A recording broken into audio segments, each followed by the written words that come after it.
I've been with my boyfriend for 30 years. He's rich, and I never had to work. He finally proposed, and I said no. He kicked me out, and now I have to go into the real world.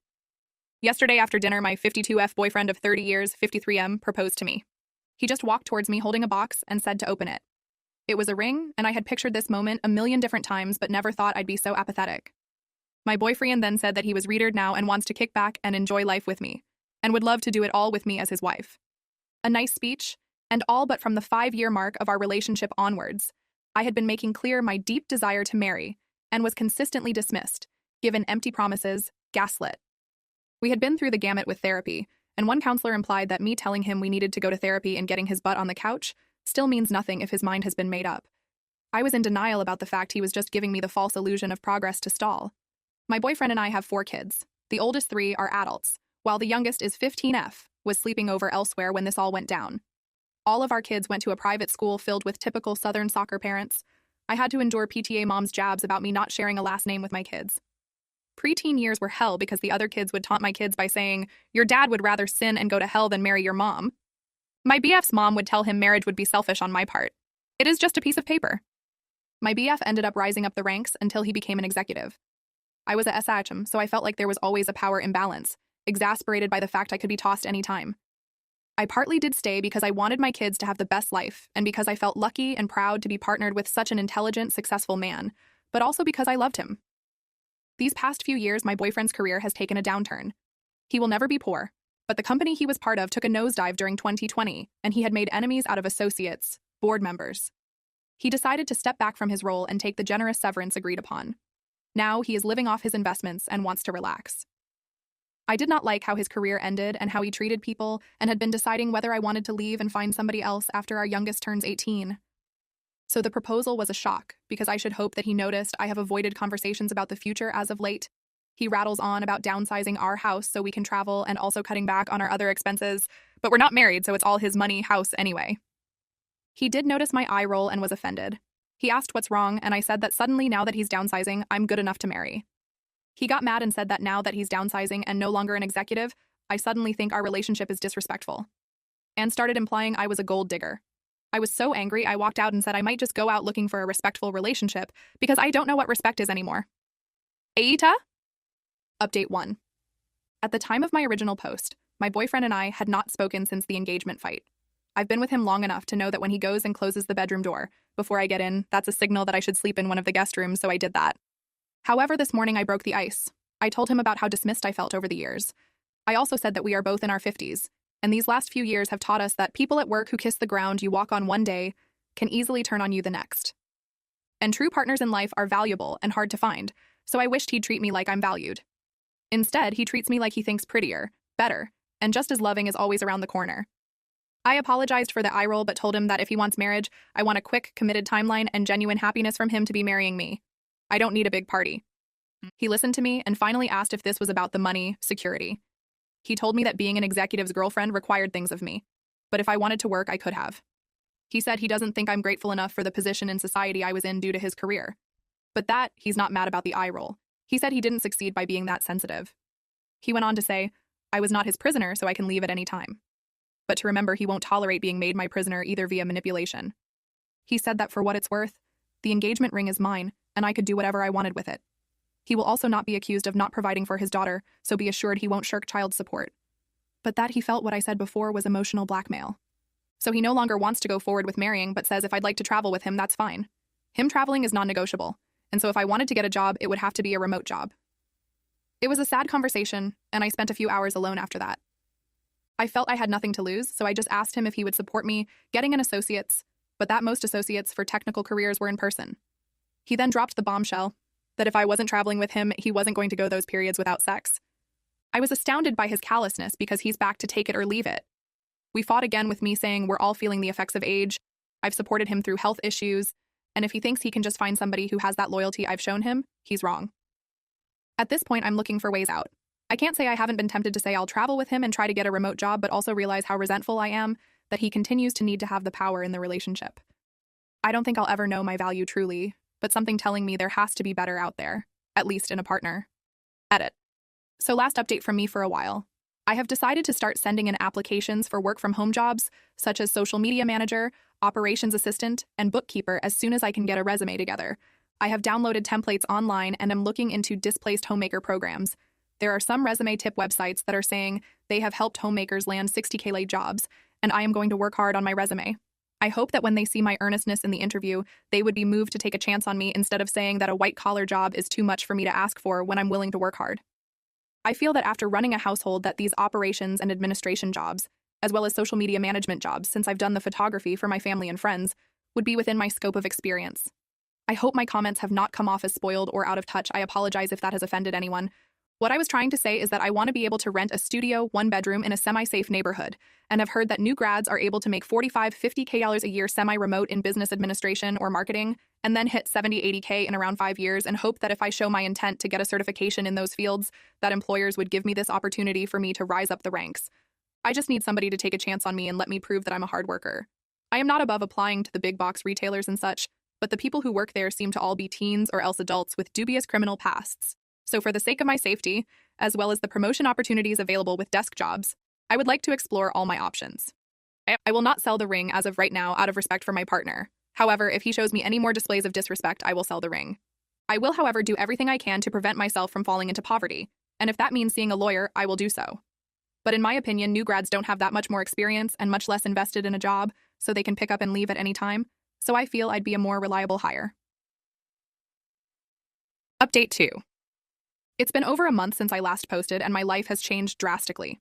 For those who didn't see my previous posts, my boyfriend of 30 years proposed after I had begged him for 25 years, and I had rolled my eyes because it took 25 years and him not being an executive anymore. In response, he retracted the proposal. I really wish this update could have been positive, but I'm not doing well. But what remains is hope. Hope in the kindness of others, my grown kids, employers, courts, even my kid's dad. Hope in the value of love that I've given so freely to my kid's dad. Because I was raised to believe even those who don't appreciate the love I've given them will eventually self-actualize and pay it back. Here's what has happened since. Since my kid's dad accused me of trying to keep him an emotional prisoner, I tried to show him I valued his freedom. I gave him his space and showed that I could live life without trapping him. I started doing that right after our discussion. His reaction was anger. After our talk, he started glaring and picking fights over everything. The speed at which I did housework, my spending, within his allowance, and cut it to nearly zero. Asked for the ring back during an argument. I took the comments to my post to heart. In particular, advice telling me that if badgered, I should refuse to leave the house. Just a few days after our conversation about the engagement, he picked a fight and accused me of ignoring him. He said he wanted me out. I said no. I deserve to be here. He responded by having a lawyer send me a notice telling me to vacate that day. I happened so quickly I was too shocked to react. My kids were torn between dad's bluffing and try to leave. But now he's filed to evict. It's up to the courts now. I tried looking for legal aid, but the person I talked to was cold and implied that my status as a mom and partner won't protect me from eviction. I've tried sending out applications for office jobs, but was told by friends to be kind to myself because if one rejection comes, something better will be along. My adult kids suggested I apply for SNAP, food stamps, and I haven't out of shame. They said if I do, and dad and I no longer live together, the government will help me collect child support. My grown kids said they can't risk upsetting a dad.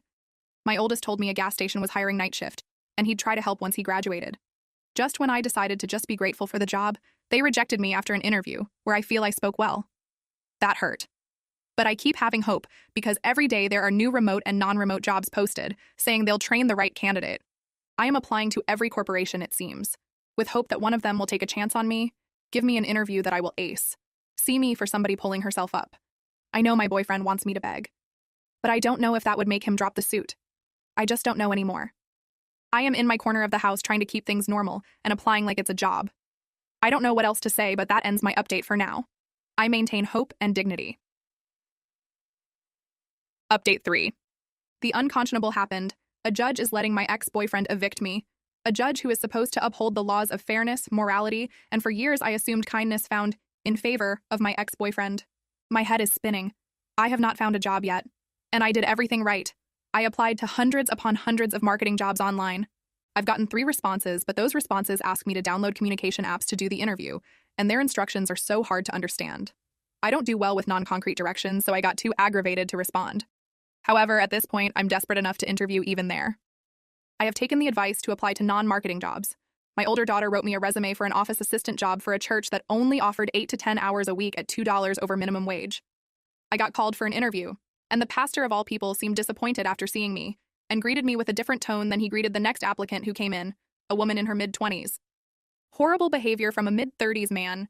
He even called me ma'am in this apprehensive tone. I did not get the job, but I feel bad for whoever does. I only have a few days before a sheriff arrives. I called my kids for help. My legal aid attorney predicted I'd only get visitation until I have a stable place, and child support would likely be enough to only partially pay for motel living, so I needed to quickly get a job. How can the world treat a mom like this? My adult kids arranged to meet me and told me there's a reason even their grandma called my ex an alley cat. They offered to sneak food from dining halls when I visit and lend me clothes for interviews, but said their dad laid down the law with regards to sending money, and they will not be sending me any money. And that when they get jobs of their own, they will also be prioritizing their own savings, and I should not expect any money. And that it's not my fault, but at some point, the shows of fickle affection they've seen during their childhood, where they faced bullying and watched people like me who are kind be scorned, jaded them. And in all that instability, accomplishments and money were the only constants, and that has made them emotionally apathetic. But that it's hard to fix because it goes hand in hand with the overactive having sense of self-preservation they've acquired. They blame it on watching how self-preservation got their dad far, and the lack of it crushed others. I was able to sell the few things that my ex did not bother to claw away from me. I have enough to book a room at a motel for about a week, but then I don't know. I asked my newly 16-year-old if she'd want to stay with me when I get a motel room. She started crying and begging her dad to let me stay. I will fight for custody with every ounce of strength I have, but I'm guessing her siblings are telling her to enlist self-preservation and stay with her dad. I understand, I do, but she still needs her mom. I'm in contact with a shelter. Hopefully I can find somebody who will fight for me to get housing, but I don't know what my future holds. Update 4. I want to apologize to everybody I have offended with my third update. It's not my intention to look down on anybody, but I wish there was more understanding about how I had absolutely nobody to talk to. Nobody who responded to anything I had to say in my life. Nothing to say when I cried, pleaded, and explained. But I understand. It's over now. All I have ever known. I have left my ex's house. I left a day before the sheriff was supposed to come. I could not stand my ex's taunts anymore. Saying goodbye to my daughter nearly broke me, but I am committed to finding a way to see her regularly. I spent 2 nights in a motel. I took advice about using the library as my safe place to apply for jobs during the day. I also paid some money to an online resume service, where they said they had expertise in making homemakers' resumes employable. I also applied to retail jobs and heard back from one. I have an interview soon, but am scared because it only pays 50 cents above minimum wage, and just the cost of motels scares me. I am in the process of applying for SNAP. From my years in my former social circle, a lot of the wives were on boards for food banks and such. I know my money from selling the few things my ex didn't snatch away could have been stretched better, but the stress of leaving my daughter there made me buy comfort food, and I admit, also a drink to calm my nerves. My friends from that circle were mostly not communicating with me, but when it was known I was about to be homeless, suddenly they seemed to have renewed interest in me all at once, but not in the way of giving me any sort of assistance or emotional support. I asked one of the women about the food bank she used to host fundraisers for, and the availability. She replied back with the availability. I went there but was humiliated that me telling her when I was going to go resulted in her and 3 others from that circle being around, claiming to be volunteering when they only hosted fundraisers, never volunteered on site, when I arrived and making a show out of asking a lot of probing questions. Yet they started prattling on about party things, complaining about upcoming trips they knew I could now not be a part of. I left so downtrodden and will never go back. I have just spent my 2nd night in a shelter after needing to save the little I have left. I know I will be torn to pieces for saying this, but it was hard to be grateful to be there due to the pests, lack of cleanliness of others in the shelter, going to sleep with somebody next to me crying, somebody throwing up. I can only maintain hope that eventually things will look up, that I won't continue to be punished with grief and fear for wanting better. I hope I get the job I'm interviewing for. I shake at the thought of going back to the shelter again. They make us leave at a certain morning time. I am not this do-nothing leech. I just made the mistake of loving a man and hoping he'd value